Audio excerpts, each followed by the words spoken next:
because you can tell a lot from teams, especially the group stages when they play the best-of-3 series, through their picks and bans. It kind of gives you an idea of where they want to direct their composition and how they kind of want to play the game. That's right, and of course, starting off, there are so many possibilities that they could actually go for. They could actually ban off popular fighters like Xborg, or even take out pesky marksman coming in from the back as well, which will be the Kimmy. But then again, Kufra has always been that really solid frontline or support that they could possibly bring into the table. The Tyrant's Rage and the bouncing ball, of course, causing heavy disruption. They don't want to deal with that at all from Evos SG. Yeah, what's great about the Kufra here is that it kind of opens up options, especially when it comes to counter picks. Like Kufra, yes, is absolute monster, great at setups, great engage, but it also kind of allows you to play things like, oh, I have Gusion on the table now. It kind of opens up the mage pool a little bit more.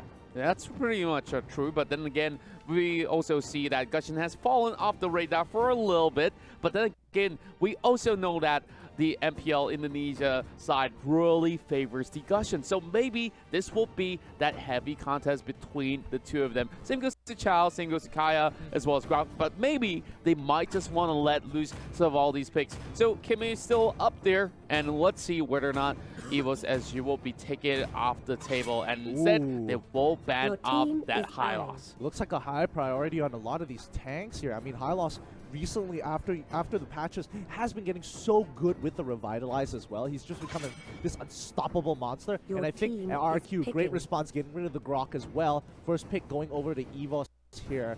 What are they going to go for? Well, there's definitely a lot of choices for Evos, and we've also seen them play a whole lot of all that Chao. So I do believe they might actually consider that, or they could even go for a Kimi right here if they want to.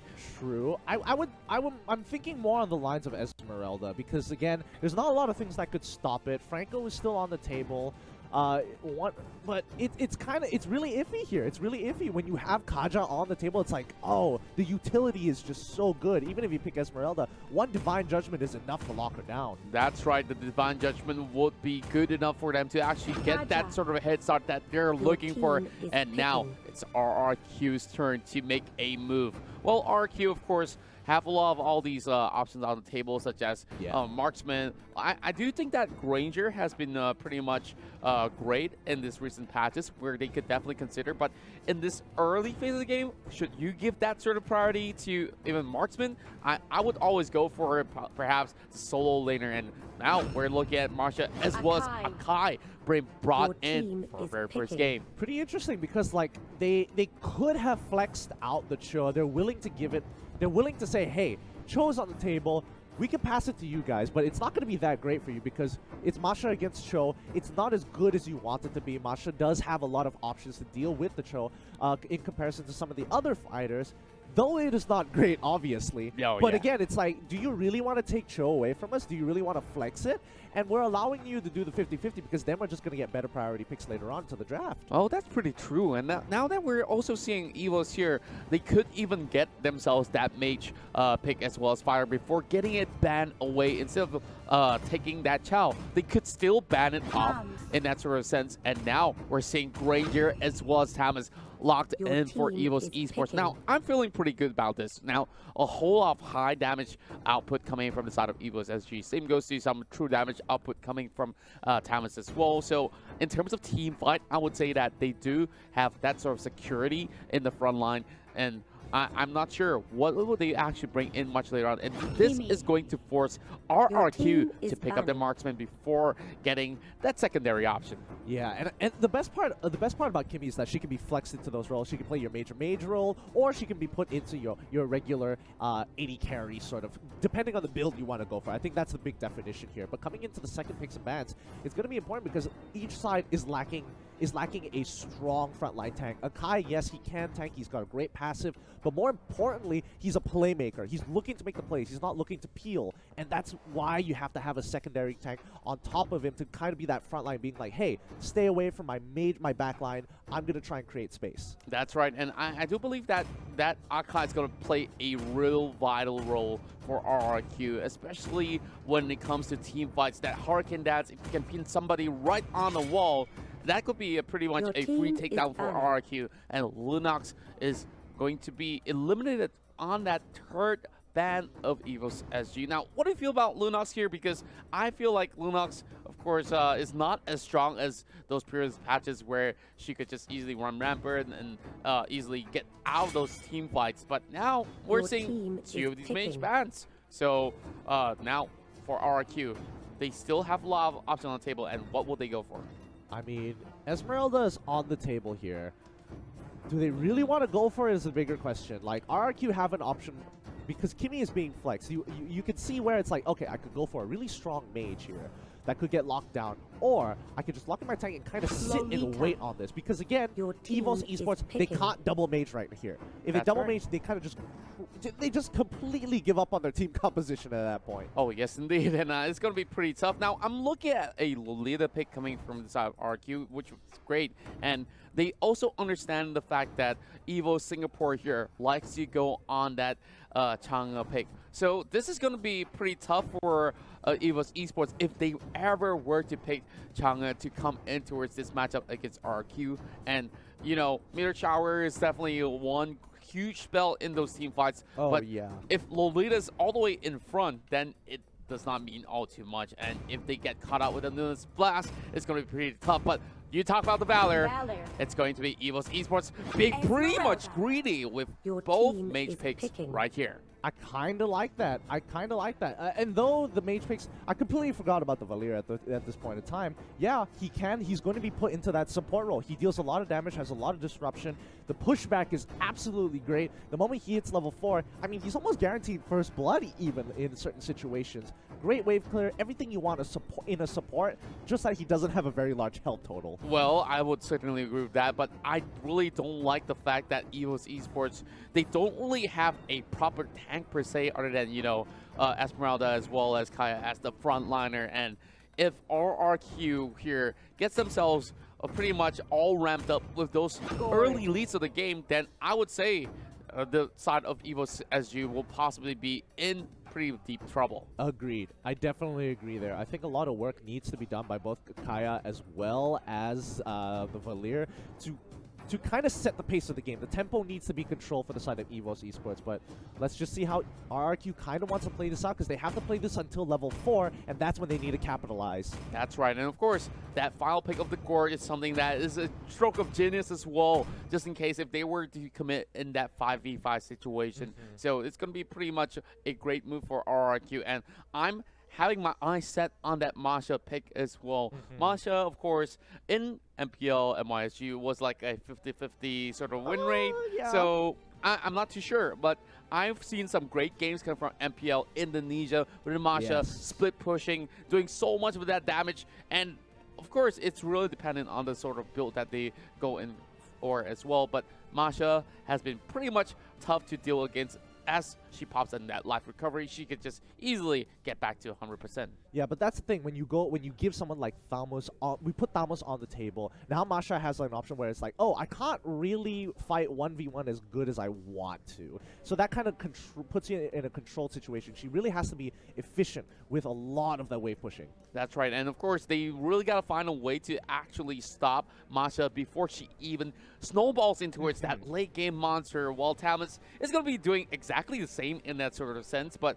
at least Tamas does have a little bit of that mobility to escape in that sort of situation. And we're also thinking about all these sort of the spells that all these professional players will be pulling off. You talk about Revitalize, of course, there's a lot going on with those teleportations into towards this match, but now, of course, you guys are excited, so are we, as we'll head into our very first matchup, Evo Singapore versus RRQ. Smash them.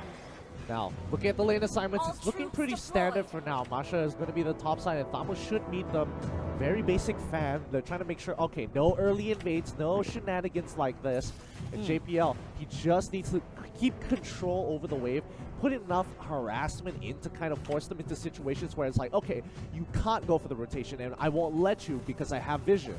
That's right, and now we're looking at Tuturu already clearing out the wave on the bottom side, and both sides are playing it relatively safely. They're not really going in for those aggressive invades that we've already seen them pretty well known for. But speaking of that, Evos Esports, they're starting things off pretty much on a high tempo over on the top side. Sin will be facing off against Soul. Oh, look at that burst damage. It immediately forces some moves, and RRQ Sin is forced to pull off that flicker. Yeah, really quick. It's really interesting what RRQ did here. They basically use Masha as a meat shield so that the tank as well as the mage doesn't take a lot of damage.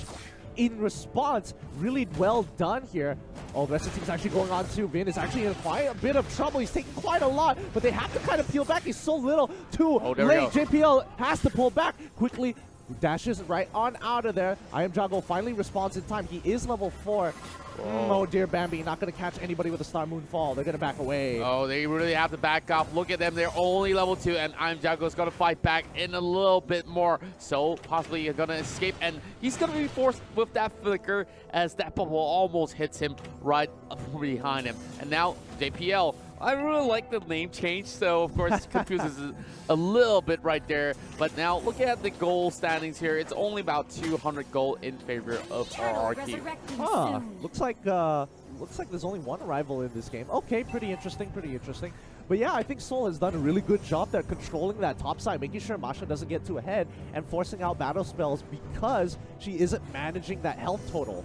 That's right. And of course, we've seen a lot of arrivals being played out in the previous matchup in the MPL, but now starting off with only one here is still going to be pretty much vital, but we're seeing some challenges inside of the turtle pit here, as this will be first blood in the hands of RRQ, as the guard will be able to take one down. But Liam already on the forefront here, forces the flicker away from Ace, and now JPL has his Divine Judgment, but what can he do when he's all alone? Yeah, there's just no follow-up right now. He can't really go in. A great catch coming in from the RRQ, especially nailing a priority target like Oh Dear Bambi on that Esmeralda. Nicely done. Like, Oh Dear Bambi definitely disrespected a little walking up there. Oh, yes, indeed. And now we're seeing JPL, of course, just checking on all these brush, making sure that every single one of these corners are going to be checked instead of getting themselves into his trouble. But look at JPL, he wants to force the Divine Judgment. That's an easy kill for Evos SG. Great setup. I mean,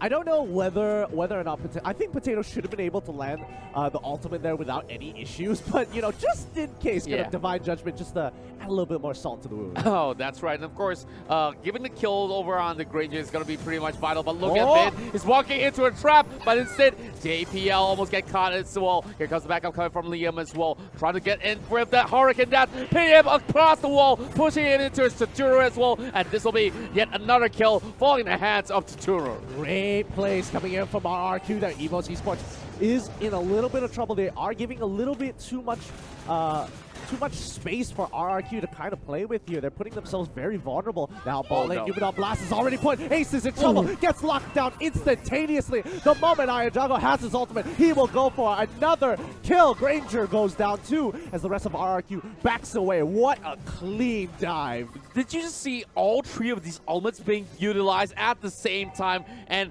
I just love how RRQ is sieging right now. And immediately, they secure yet another one. He should not even be anywhere close as JPL will falter. But back into the top lane here. Soul versus Sin. Yeah, he's doing a great job maintaining Masha's life at, you know, that 1 bar instead of maximum of 3, just to make sure that he's always in threat for his life. If he walks up too far, he's going to get punished. But That's again, right. RRQ, the rest of the team is doing such a good job. On the opposite side of the map, they took Turtle, taking buffs, and now the big question is, can they break that top and mid? Well, it should be pretty much a good rotation to take that one tower down. It shouldn't be too much of a hassle. As we look at the goal graph here, it's slowly, of course, heavily favoring on RRQ, if I must correct myself right there. But Evos Esports looking for a little bit of leeway here to catch out some of the stray members of RRQ. Now, Taturu is going to soak in a little bit of that sort of poke, but it shouldn't be too much. Maximum charge already landing on Jiao PL. Of course,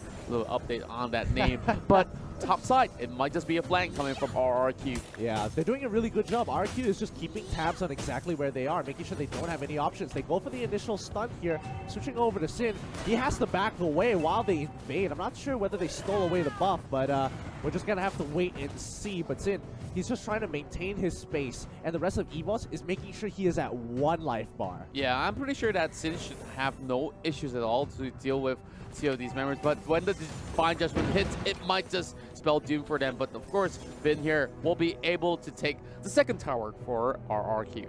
Yeah, they make a close call. And I think if I was in Evos' position, the rotations coming in from RRQ is pretty quick, so they preemptively send someone else to the top side, making sure they can kind of go for to protect that side of the map. They end up losing mid-turret in response, so I guess that might have not been the best play just yet. But I mean, Evos Esports SG, they need to find something here. Masha is going to have a field day with this amount of pressure that RRQ is putting. Oh, that's right. But look at Bean, though, right? It's back in the middle, gets pulled with the Divine Judgment. Of course, this will be that one kill being secured here for the side of Evos. And oh dear Bambi, of course, the captain of Evos is trying to do as much as he can to push themselves ahead with a lead. But it will still be a lead in the hands of RRQ for now. Yeah, sacrificing Lolita. Masha just got a free push, breaking tier 2 easily with a single wave. You have to give her respect. Oh, wait, Liam, he's going for the arrival. Where is he going? To the top side of the map to kind of defend it and get a little bit more damage into that turret. But I think the rest of the team just wants to keep control over this turtle. Oh, yeah. I felt like it was an unnecessary arrival, if you really want to ask me in that sort of sense. We are having a one-on-one battle inside the jungle here as Soul goes in for the chase. And Sin is just running away. And that will be a flicker here committed by Soul. But instead, he gets placed around. And now that kill will definitely be in the hands of Soul. Nicely done. I mean, Evos, as she realized that, okay, their 4 is a lot stronger. We can only do so much here. We're not going to give Turtle away. We're going to deal with your other win condition, making sure that, oh no, JPL might be in trouble. He takes a lot of damage from that charge, but they don't capitalize on it just yet. I don't think Gord has his ultimate. He used it earlier in the mid lane, so they don't have that kill pressure anymore. Oh, that's right. And of course, for Evos Esports, they are just making sure that they stay as a unit over on the mid side as well. And they are just trying to raid inside. And look at Soul. He invaded the wrong territory, and he gets caught out. I felt like that should not happen at all, especially in a World Championship sort of phase here where, you know, you are not really facing against mid-tier teams. These are top-tier teams from all over the world, and RRQ will punish them for their mistakes. Exactly. These guys, I mean, again, you mentioned top-tier teams. You cannot disrespect them. Now, I think they're just trying to keep pace with RRQ as of right now. So close to dying here. Maximum charge. Is it going to land? Just short. Just short. My goodness. Oh, that was really close. But now RRQ will claim yet another tower on the top side as well. Looking for JPL. But there's nothing much that Evos SG can do but to fall back. Now the next aim will possibly be the mid lane as well, as we see Vin already on the forefront here. Soul needs to make a move. But that Lolita is not allowing any members to go past. They need to make something happen here. The play can't be made. Ace can't seem to get into the fight without that Numenor boss just completely shutting him off. So they're looking for an opportunity to go in here. Oh, this is a little sketchy coming in from Soul as well as Bambi here, but it doesn't look like RQ want to pounce on it just yet. They're just kind of waiting for a mistake to be made by Evos first. Yeah, they have absolute control inside of the jungle, and now we're looking at Vin here bringing one of these members to 50%. JPL have to fall back, and here comes Bambi trying to steal the buff away. And of course, Liam here will be eyeing out if whether or not will they be opposite. And if they do cross the line, that will be a hurricane dance ready to blow them back in towards the territories of RRQ. Queen's wings bought by Soul. Sin just got his corrosive sight, so there is no running from him, but he will be able to solo every objective, but a mid-fight actually breaks out. Evos Esports are trying to turn this around, but they can't. They're just locked into a place. Soul goes down as well. They knew they needed to defend Lord, but oh dear Bambi, he's kind of chilling out right here. Sin's in trouble. The rest of the team holds it, collapses straight on top of him. Let's have a replay one more time. And look at them go. RRQ had the perfect setup, and of course, just in the blink of an eye, we're seeing even the Lord falling in the hands of RRQ. What a clean performance that we're seeing from RRQ so far, and slowly it might just touch that 10K gold lead mark. Yeah, it's not looking good for Evos SG here. They don't exactly have a lot of playmakers in their sides besides JPL, and right now, he's being shut down very hard. Like, he's getting hit by a lot of abilities that should not be landing. This is what I was talking about when we started the draft, and I talked about the side of Evos SG not really having a reliable tank if they do fall in the early phase of the game, and now they're dealing with the same trouble, and the Lord is already knocking on their doors, trying to crush the mid lane tower, and RRQ is just waiting for another viable mistake. But look at Xiao though, he's in position, he's still waiting, and oh, that Gord! Oh my goodness, they get cut out! Ooh, they pull backwards. Good disengage. Good disengage. He still had the flicker, but now they're still going to get an inhibitor turret on the top side of the map. They're playing it slow, but RRQ know that they are in control. They can take one more inhibitor down, and yes, they do. They're breaking everything. They're slowly collapsing down onto Evos SG's economy. That's right, and of course, we have Akai also buying that immortality, which means it's going to be even harder for the members of Evos. But look at that go. Vin's gonna go in with the No Man's Blast, catching over onto 3 members with the flicker as well. Hurricane Dash playing onto the face, and now RRQ, they're crashing right in, and Odir Mambi almost falling out. And look at Evos members all in the disarray. Minions are still in the front, but RRQ does not even want to make any sort of a mistake at all. Yep, this is a killing blow here. The Death Timers, they're going to be able to respawn. Oh dear Bambi, he survived the last onslaught. Whoa. He needs to clear top side. But again, Ben. minions are pushing in. Tuturu, he's going to be walking on in. There's nothing they can do. I am Jago, does not miss. His aim is true, and he cuts down the rest of the members of Evos Esports SG. They are looking to end this. Oh, ace. Oh my goodness, what a clean game one that we're seeing here from Rex, Ragun, Keon. And now, game 1 already in the back for RRQ. Indonesia here showing